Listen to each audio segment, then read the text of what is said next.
Welcome to the Stray Pointers podcast, where seemingly ordinary people join us for extraordinary discussions.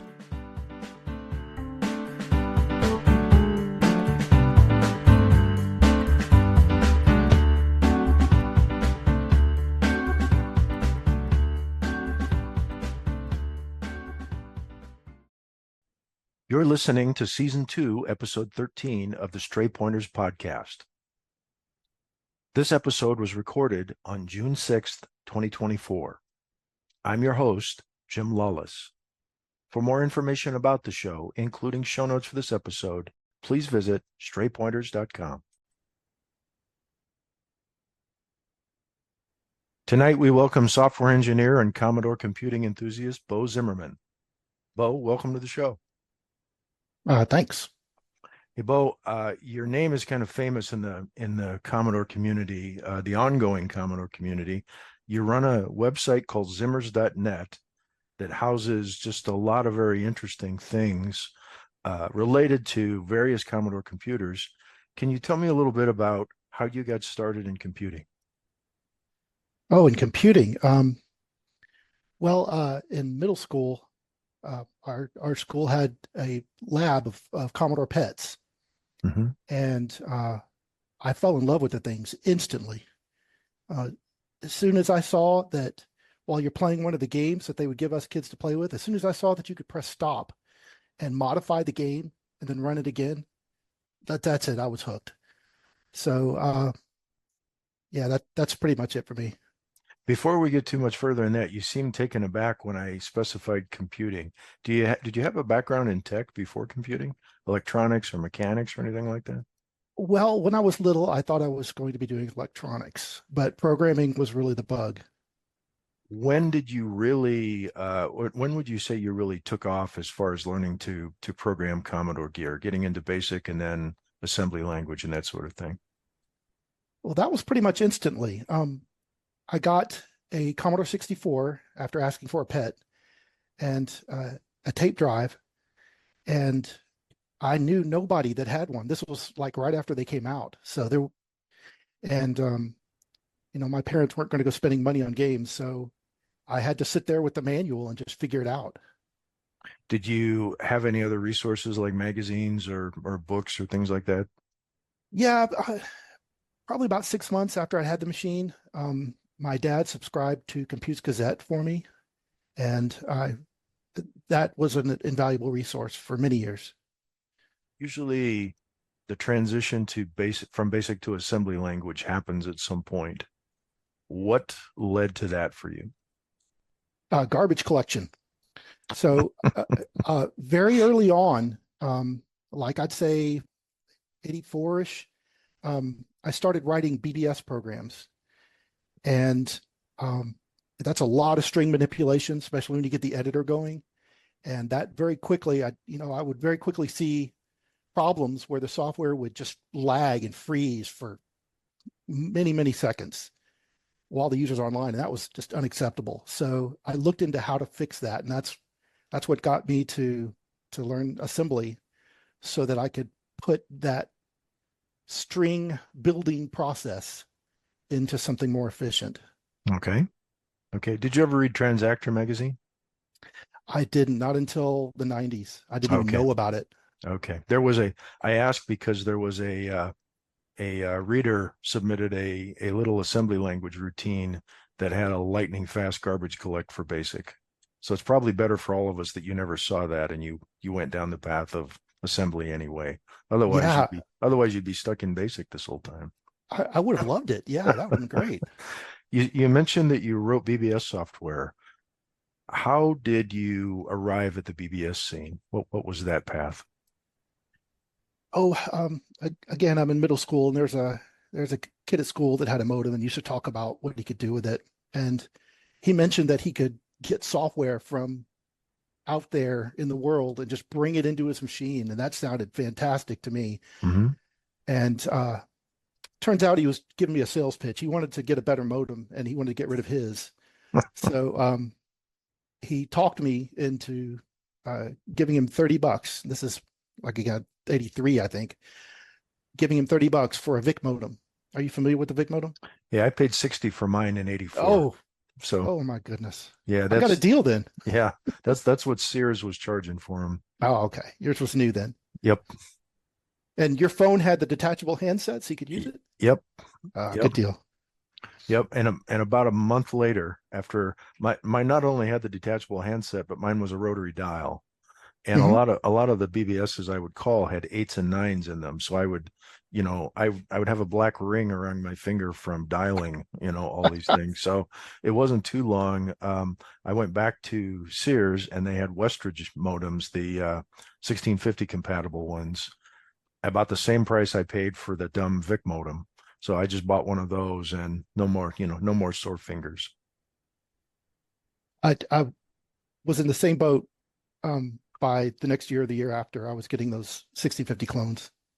Now I had a friend who actually ran a BBS on a VIC 20, believe it or not, with a VIC modem, and he was part of the machine. When the phone would ring, he'd pull the cord out of the handset, stick it in, and he had written a BBS that would use dynamic keyboarding to enter the messages into data statements in the live BBS basic program. Then he'd save the program at the end of the night to cassette, and it had all the messages in it as data statements. He just loaded up the next night when he opened up again.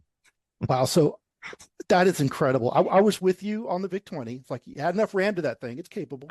Yep. I was with you on I believe it or not, I was with you on the VIC modem thing too, because I knew a BBS in San Antonio ran the same way. Yeah. But a data set? Good Lord, a data set.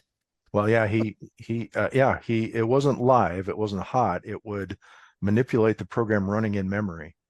And then at the end of the night, he would just end up with these lines and lines of data that comprised his user list and his messages, and he'd save it and he'd start it up the next night. It wasn't fast and it was kind of clunky, but it was from an engineering standpoint, it was pretty interesting.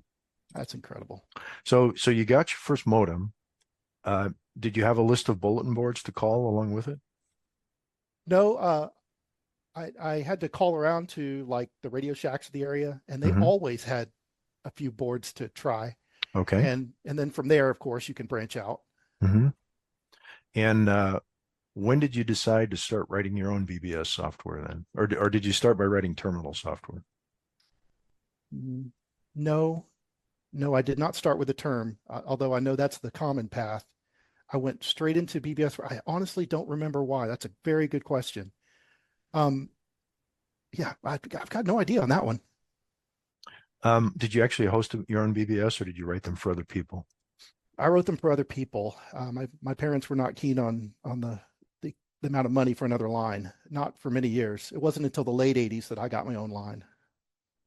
It sounds like you wrote multiple or you had multiple BBSs. Did they all have their own personality and differing behavior, or was it basically multiple generations of the same line of software? Um, no, they were very different. And the reason for that is because the first BBS program I wrote, which was for the Commodore 64, was done entirely by me. All the aesthetics were what I thought looked good, and the features were what I wanted to have, all that sort of stuff. The second program I had a business partner because we were going to sell this thing, and he had very strong opinions of his own, and they were almost all diametrically opposed to mine. So we had a lot of fun coming up with a program that we could live with. Okay. Did you sell it? We did, yeah. And we sold it for about 2 years and did not make much money at all. You don't sell Commodore 128 software in 1988, Okay. 1989. Right? That's Sure. just a bad idea. What was the name of the BBS? Can I ask? Zelch 128 was the Okay. 128 one, and then Zelch 64 was the 64 one. Okay. Now I've seen Zelch 128 on your GitHub site. Is that the same version or an ongoing version of the one that you had sold? Yeah, I stopped coding for that almost the day I started college, and what's on GitHub is what I had on a 3.5 inch floppy the day I stopped. Okay. So what modems did that last version support then? Oh, all of them.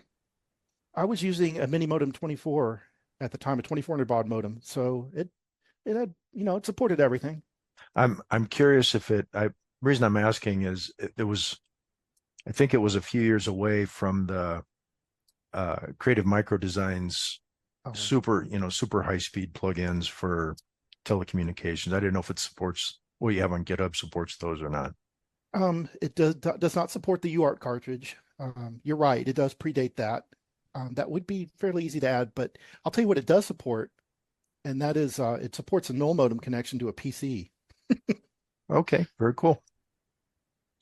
Now, as far as BBSing, you have a spot, you have all kinds of software on your Zimmers.net site, but you have a spot that is in the taxonomy of the file directories.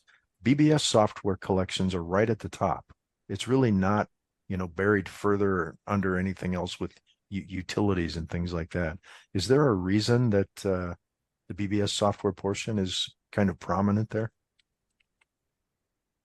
Well, in my later years of college and right after, I went through a period where I don't know if I was being nostalgic for my old boards or what, but BBS programs became an absolute fascination for me. So I was this was a time period when we were starting to see things appear on the internet, so I could get a hold of a lot of programs that I couldn't before.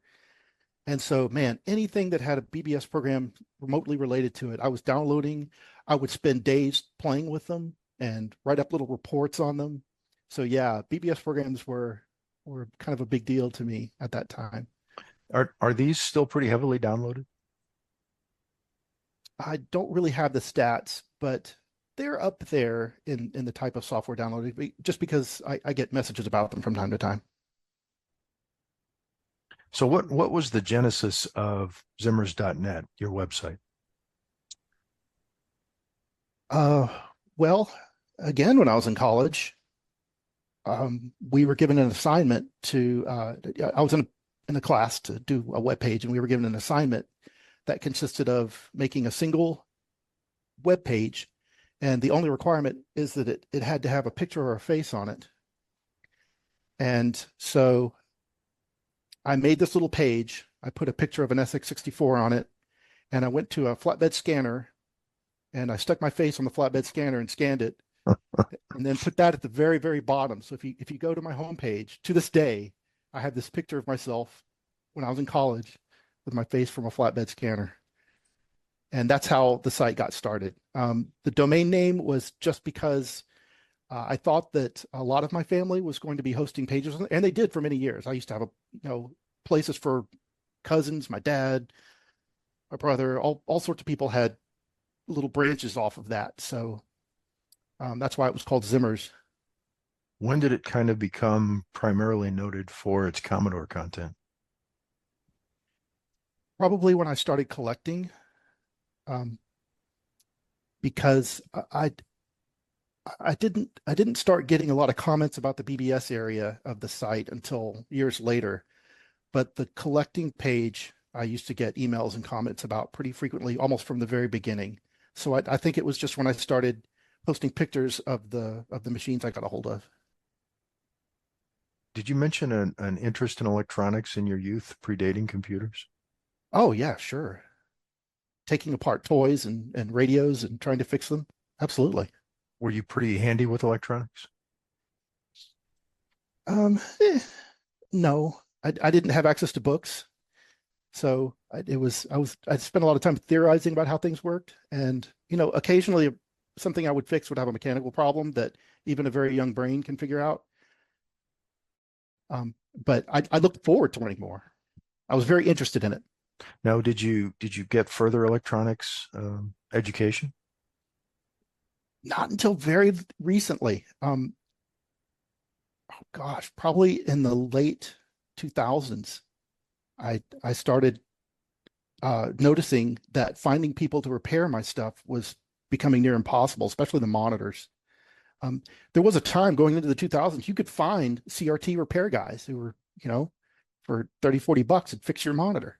Not anymore. So I really had to, and luckily YouTube was there and people were starting to post docs.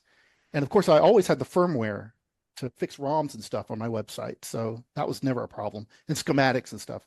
I really started to make sure we were complete on schematics on the website around then. So you've got a product that it looks like you've developed, and uh, I hope I'm pronouncing this right, but it's called the Zim modem. That's a it can be pronounced many ways, but that's fine. Yeah. What is your preferred pronunciation? Uh, I think I call it Zymoda most of the time. Xi modem. Okay, I didn't know if there was a play on Zimmerman. It is. Okay. And anyway, you've got a product called a Xi modem, which looks to be one of the internet enabling modems for, I don't know if it's specifically for Commodore gear, for generally for RS-232 gear. How did that come about? How did you go from YouTube videos to designing something like this? Um, well, to be fair, I did not design the electronics. Um, this project started about a year after I had started the Central Texas Commodore user group, and we had a couple of electrical engineers in there, and I would show them at that time there were a couple of user port internet appliances that had come out, and I'm referring specifically to I don't know, one of them was called the Comet, and there was another one too. But anyway, the point is that I was kind of dissatisfied with them. They were neat for what you could do with them, but I wanted something programmable, something that I could like write my own game and make it playable over the internet just because the device was programmable. And I explained this to some of the guys in the club, and one of the guys was like, "Yeah, sure. There's some really cheap microcontrollers out there. We can do that, no problem." And so he designed the modem, I did the firmware, and I got my dream. Do you manufacture these, or are they purely you got to build it yourself? The the hardware guys that I mentioned in my club do Hmm. all the assembly and all the Oh, okay. sales. Okay. I just Okay. send them new firmware updates from time to time. Okay. Is this a popular product? I think the firmware is more popular than the modems. Um, I don't think the guys in my club realized how popular the modems would be, and so they have trouble keeping them in stock. But they do their best, and uh, but the firmware has been picked up by other manufacturers of similar devices, and so I think the firmware is probably a little more popular than the modems themselves. Now, I noticed you have a lot of modern software on your GitHub site, and I've gone through your resume. I was interested. I noticed on your resume you cite Pilot as a programming language. Has that gotten you any gigs? No, but the 3 or 4 months I wasted with that was like my first commercial Commodore 64 software package Oh was Pilot no. because I thought it was a flight simulator. And it was like $3 in the bargain bin. Uh-huh. So I got that thing and I was not going to waste it. I learned that stupid language. Yeah, I saw that on your resume, so I figured a lot of kids who came up in the 80s, in the late 80s, for some reason, Pilot, they were trying to push Pilot on kids. I wondered if that was in schools where they were trying to push Apple Pilot and things like that. Um, but yeah, Commodore did have some Pilot implementations of their own. Anyway, on your GitHub site, I noticed you've got a lot of modern software. You've got a Java web application server that supports servlets. You've got a multi-user dungeon that's, I believe, is telnettable, and you've got a telnettable BBS. Um, can you tell us a little bit about those pieces of software? Do you not remember these? Was I looking at the wrong GitHub? No, the telnettable BBS that might be Zeltron 28. Um, Um, oh, bec- okay. but the other two are real. The web server was written because I got an interview with Blizzard, the game company, Yeah. and they gave me a sort of offline project to do to prove that I could write code. Uh-huh. And it was to write just a super simple web server. And they gave me a list of requirements and a list of optional features. And I did all the requirements and I did all the optional features. Then I started Googling the entire protocol and I just couldn't stop. The thing was, I didn't take the job. I didn't want the job, but the project was so much fun. I had a blast. Okay. So that was solely for a job that you didn't want. Yes. Okay. Yeah. I'd already Okay. accepted a different job at the time, but they Oh, I called see. me. I They see. called me. They're like, "Hey, we need you to write this thing." I'm like, "Oh yeah, awesome." What type of coding do you know what you would have done for Blizzard? Uh, since they had me write a web server, I'm guessing working on their website. I have no idea. Okay. Maybe some back end website stuff like looking up characters. Okay. That's my guess. They didn't really give me a lot of specifics at the time. Okay. Well, I'm pretty sure I saw a multi-user dungeon on there. It's telnetable. Is that correct? Is that Yeah, is that multi-user in that multiple people can telnet into it at once and interact with each other and interact with elements of the dungeon and that sort of thing? exactly. Just like World of Warcraft, but text. I assume that you'd encountered MUDs before this and just wrote your own. When I was in college, that was a great pastime. Is they had uh, there was a room full of VT320 terminals. You could go in there and get on the internet and telnet wherever you wanted to. And so a bunch of us would sit in there and play MUDs for hours. Okay. Do you run a telnetable MUD server now or a telnetable BBS?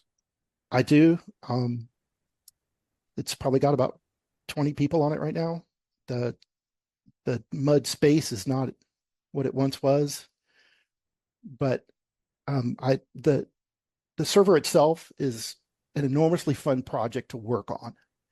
And if anybody is using it for anything, that sort of motivates me to do stuff to it from time to time. So I have to run the mud to keep the project going. Okay. So in your earliest years, you use a lot of basic and assembly language. And based on what I'm seeing on your GitHub page here, you got into development of all sorts of things, including Java and C++, and that sort of thing. What what are your favorite languages to work in now? And maybe we need to make a distinction between hobby and professional programming when you answer that. We really do.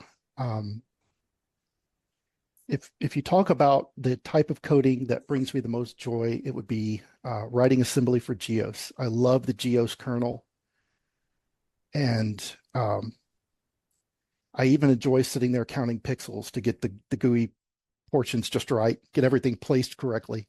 And so that's my favorite type of coding to do by Is far. this GEOS 128 or you use the 64 version?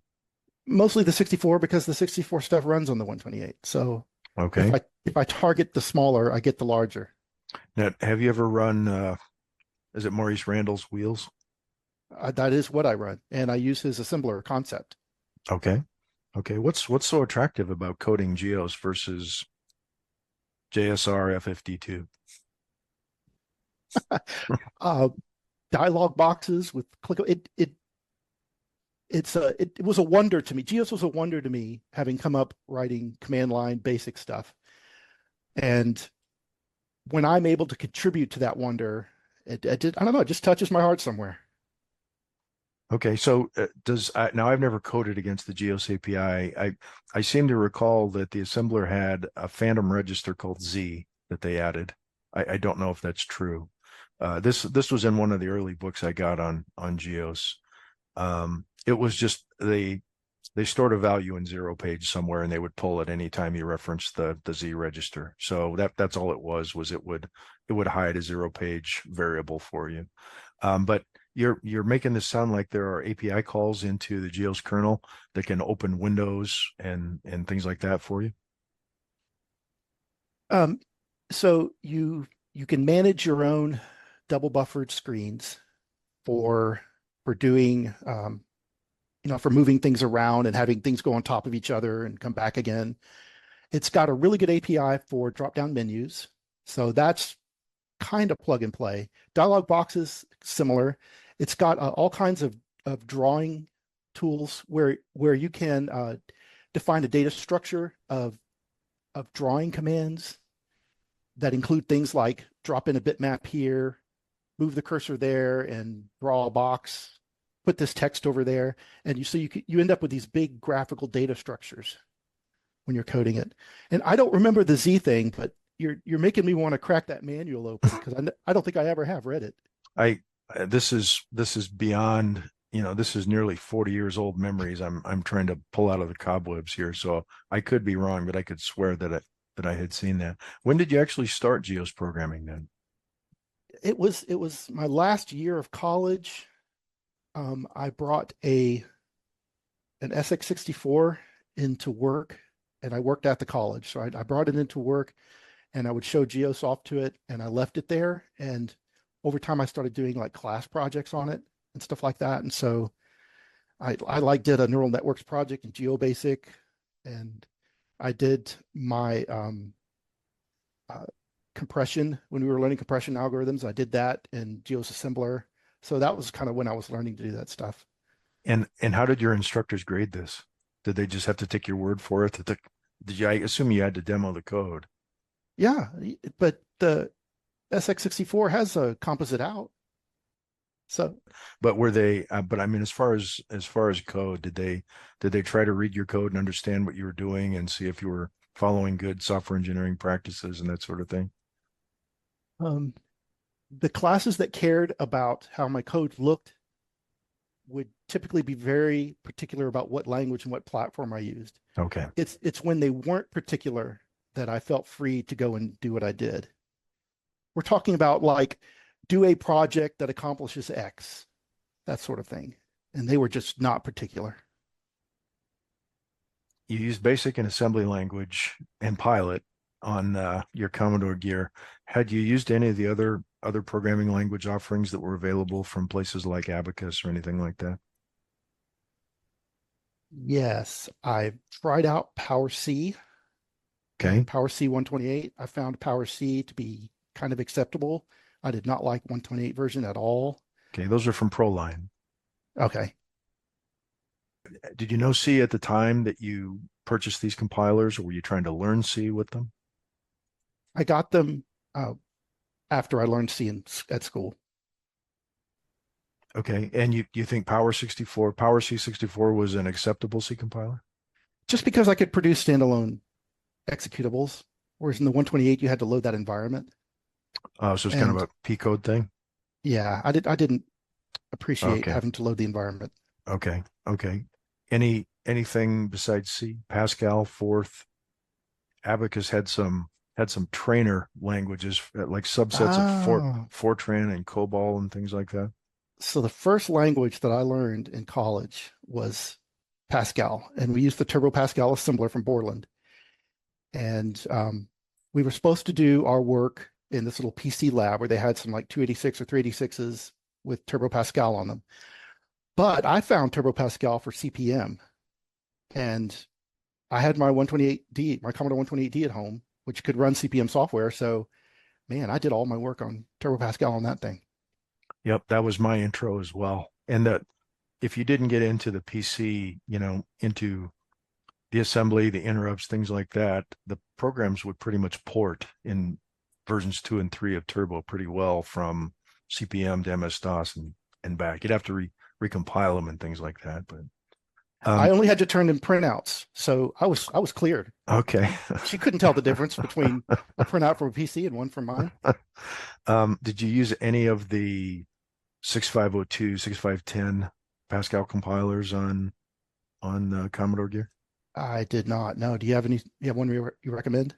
No, the only one that I think had some merit was, I want to say it might have been, well, I've heard that KYAN was actually what later became Apple Pascal, and it was available on the 64, the Atari, and the Apple ultimately. It started out on one of them, and there's um, on the Antic Atari 8-bit podcast, I believe they interview the guy that wrote that, and I'd have to find it, but it was a pretty good interview, and he talked through that.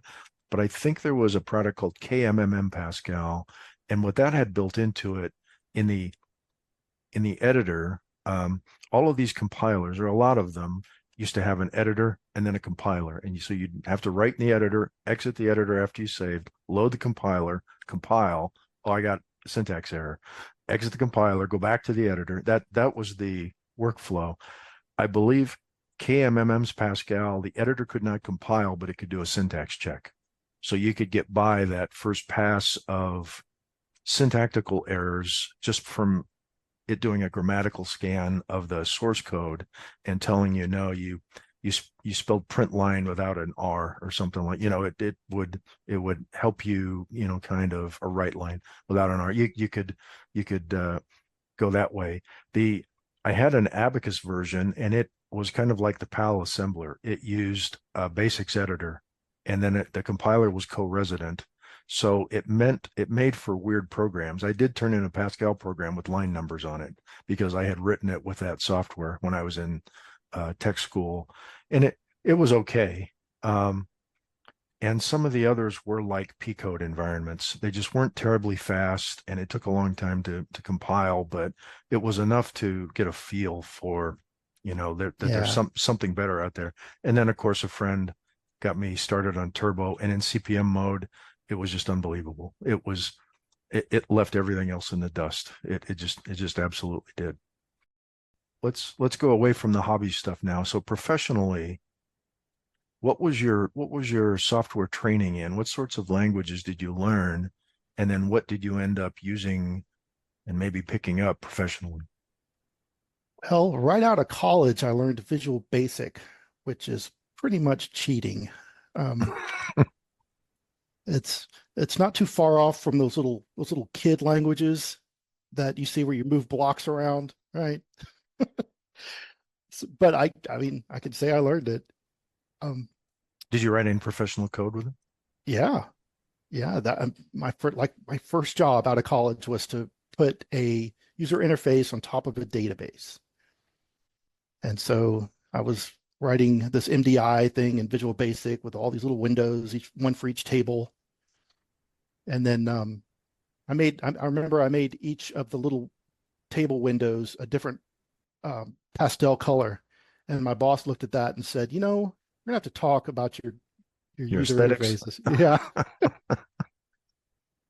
Was it the same guy that differed in opinion with you on the BBS? No, no. Oh, he would have, oh my God, he would never have let me do that. No, he would have been much stronger. Okay, so you entered the field with Visual Basic, but I know you've done some C++ and Java and that sort of thing. How did those come about? How did those get into your Oh, repertoire? so the Java has kind of a fun story. I think Java 1.2 was hot off the press, and I was working for this new company, and the CEO wanted me to write a plugin for Lotus Notes. I don't know if you've ever heard of that. Oh yeah, I've used it. Okay. Well, if you're aware, it supported Java.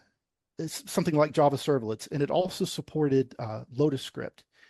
And I knew nothing about either at the time, but the the CTO asked me which one I would like to code in, and Java sounded slightly better.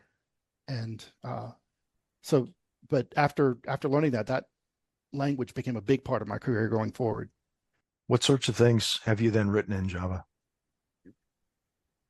Oh, well, I ended up doing that entire company's flagship product in Java. So I, that was a pretty big deal. Can you share what that was? Yeah, the company was called WebIQ, and they did a, a package of software that was meant to be used by a profession that you've probably not heard of called a facilitator. No, Um, I've never heard of it. No. so if your company is so rich that you can hire somebody to come in and run your meetings between your employees, that person you hire would be a facilitator. So you can imagine you work in some corporation, you need to have a meeting, you and five other people, and you hire an outsider to come in, and he puts a screen in front of all the participants and guides them through the use of the software. And the point of the software was to make brainstorming easier, to help decisions get made faster and more decisively. Um, so it had a lot of tools in it like ranking and rating and finding standard deviations and all kinds of crazy stuff to help people come to a decision and then generate reports. Was this a web application or something like a Java Swing application or?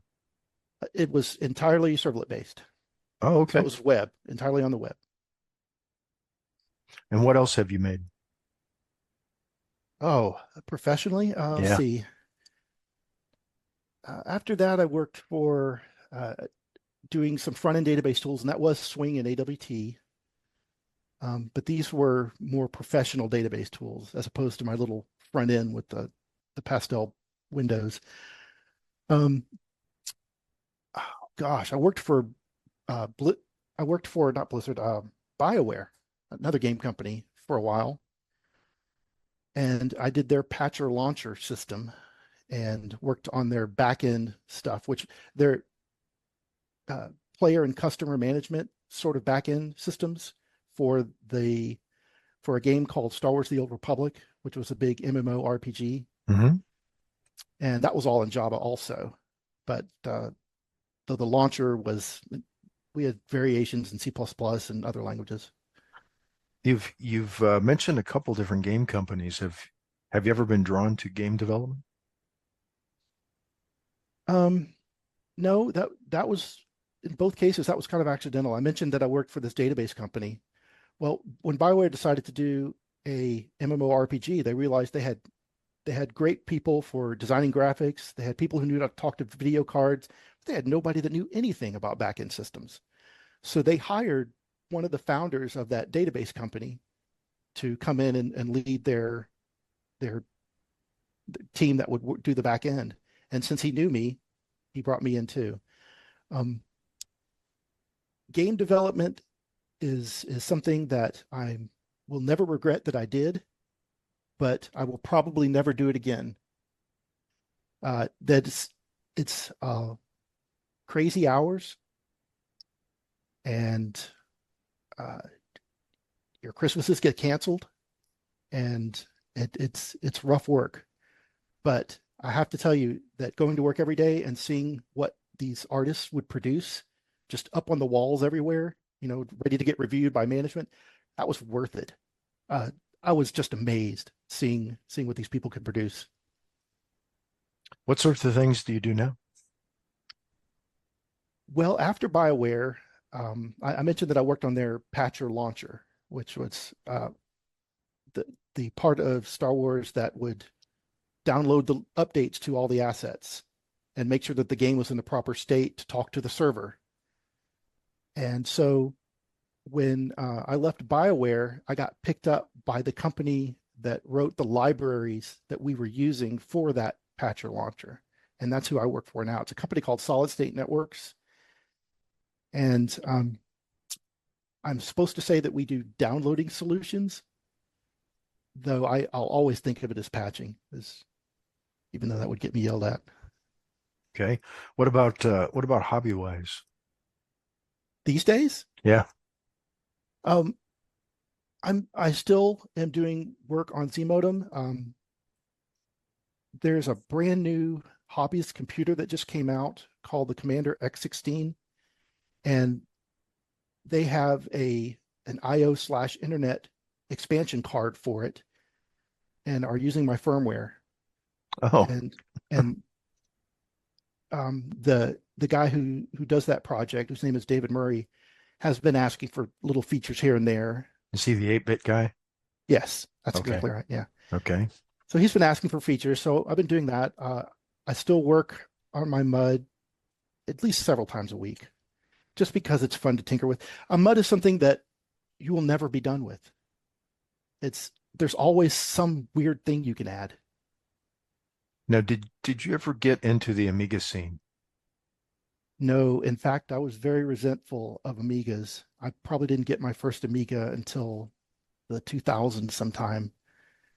And I appreciate them. They're powerful for, compared to the 8 bits. They're very powerful. And I kind of like that there's a retro machine that I can browse the web on and download email. So I'll do that stuff on them. But I was so angry when Commodore announced the Amiga that it took me a long time to forgive them. Did you ever veer away from Commodore gear other than, Intel, MS-DOS, Windows PCs? Did you have any Ataris, Texas Instruments gear, Apples, the Apple II line, or anything like that? No, I went from the PET to the 64. I mean, from seeing the PET to having a 64. And I used a 128 was my main driver until probably 96 or so when Mosaic came out. And I was already at work at the college. I was seeing the potential of the internet and that maybe Gopher wasn't the future after all, that this World Wide Web might be the thing. So I realized I had to have something more powerful to do that. Okay. Anything we didn't cover tonight that you'd like to talk about? If anybody is in the Texas area, I'm going to be at VCF Southwest. So if you see me there, say hi. Jim Brain talked me into attending the VCF Midwest this year. I still got them. I hope I can get reservations now because I still haven't made them. Are you going to that or any of the other shows? Probably not this year, although I really love the Midwest guys. There was a Commodore Expo that used to be held, and it was these CCCC, something like that. And they had something called the Emergency Expo. And I used to love to go to there, but just a great bunch of guys up there. And I understand that they're very involved with the VCF Midwest. So, yeah, good people. Well, Bo, it was great talking to you this evening. Thanks for being on the You show. too. Thanks. Thank you, everyone, for listening. Let's do this again soon. Take care.